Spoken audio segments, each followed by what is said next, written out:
Je m'appelle Mamdi Dieng, j'ai 25 ans. Dans mon entourage, on m'appelle Mandy. J'habite à Sevran depuis plus de 10 ans maintenant, dans le quartier Mons-le-Pont-Blanc, en Seine-Saint-Denis.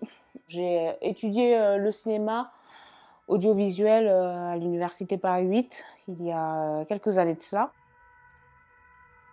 Mais en fait, le déclic, je l'ai eu quand l'incendie de l'Amazonie est arrivé. C'était quelques mois avant l'incendie de Notre-Dame et j'ai vu qu'il y avait moins d'impact sur l'Amazonie que sur Notre-Dame et donc du coup, ça m'a un peu scandalisée. Quand je vois les images sur Instagram, sur les réseaux sociaux, qu'il y ait des animaux aussi qui meurent quoi, de l'incendie. Quoi. Et c'est vrai que ça m'a... C'est surtout ça aussi qui m'a un peu le plus fait mal, quoi. Ça a créé un gros choc chez moi. Voilà, je me suis dit, enfin, à mon niveau, qu'est-ce que je peux faire personnellement pour changer les choses, pour changer mes habitudes, pour ne pas être complice de la destruction de la planète finalement. Et donc du coup, je me suis dit, bon, je vais chercher sur Internet, comme j'ai l'habitude d'être sur Internet, je suis jeune. Et donc du coup, bon voilà, j'ai pu tomber sur des applications sur Play Store. Et donc, du coup, j'en ai téléchargé plein et c'est depuis que j'ai commencé à adopter certains gestes écologiques. Alors, le premier, c'est Give Actions, créé par deux jeunes Belges.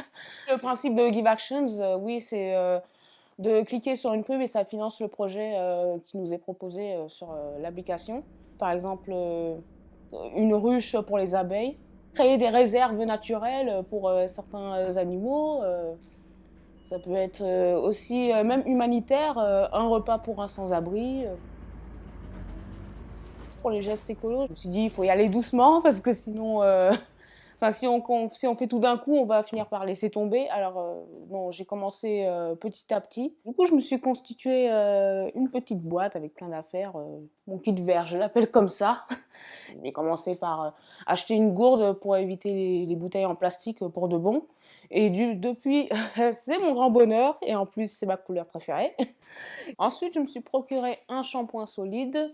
Ça tient beaucoup plus longtemps que les shampoings liquides. Et en plus, c'est vegan, c'est naturel. J'ai commencé aussi à abandonner la brosse à dents en plastique. J'ai pris une brosse à dents en bambou.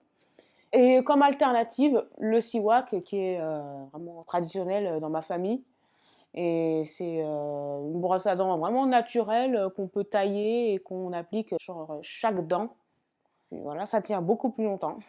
Ensuite, il y a les serviettes hygiéniques lavables. Ce sont des fibres de bambou. Et bon, là, j'ai pris un pack et c'est bon, je suis tranquille pendant plusieurs années. Et donc voilà, en fait, j'y suis allée étape par étape. Donc là, je suis en pleine transition, si on peut le dire comme ça. J'ai commencé à fabriquer moi-même des pastilles pour le lave-vaisselle. J'ai pu le faire grâce à une application qui s'appelle Kimo et qui propose des petites recettes vraiment simples et rapides à faire et qui sont très efficaces et respectueuses de l'environnement. J'ai commencé à acheter du bicarbonate de soude, des cristaux de soude. J'ai pris l'huile essentielle orange douce et citron. Il y a un autre truc que je fabrique, c'est l'adoucissant. C'est très simple, c'est le vinaigre blanc. Et je laisse dedans macérer un peu des écorces d'agrumes. Pour le compost, honnêtement, j'ai pas pu trouver ça à Sevran, c'était assez compliqué, donc je me suis dit que je vais aller sur les réseaux sociaux, sur Sevran Communauté, pour demander s'il y en avait vraiment. J'ai constaté qu'il n'y en avait pas, mais on m'a proposé un compost à Paris qui est à TEP Méline-Montant. Et depuis, ben, j'y vais au moins une fois par mois. Avant, j'habitais vraiment dans la campagne, campagne, c'était à Précy-sur-Marne dans le 77. C'est vrai qu'on avait un petit jardin, mais c'était mon père qui l'entretenait. À cette époque, j'étais petite, donc j'avais pas conscience qu'on pouvait se nourrir avec un jardin, avec un simple potager. Bon, maintenant, voilà, je vis en ville, donc là, je vis dans un appart, donc du coup, j'ai pas de jardin, j'ai même pas de petite jardinière. Aujourd'hui, avec le recul, c'est vrai que je me dis que j'avais des choses avant qu'aujourd'hui je n'ai plus.